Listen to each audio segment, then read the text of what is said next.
இதுக்கு முன்னாடி பெரிய வியாபாரமும் அரசியலும் இருக்கு. இப்போ நம்ம இந்த சமகாலத்துல பார்த்தோம் அப்படின்னா தமிழ் குடும்ப அமைப்புல வரதட்சணைங்கிறது ஒரு பெருமையா தான் பார்க்கப்படுது.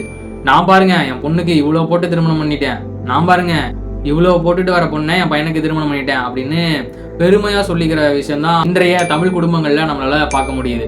இப்போ இந்த நிலைமைக்கு ஊடகங்கள் செய்யற திரிவும் ஒரு காரணமா தான் இருக்கு.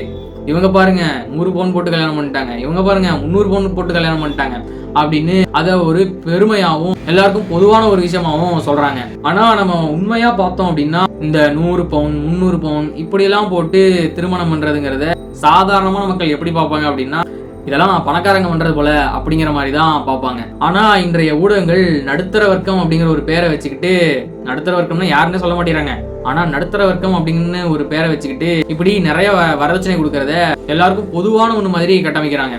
இதுக்கு முன்னாடி பெரிய வியாபாரமும் அரசியலும் இருக்கு. அதெல்லாம் நம்ம வேற ஒரு நாள்ல கொஞ்சம் கொஞ்சமா பார்ப்போம்.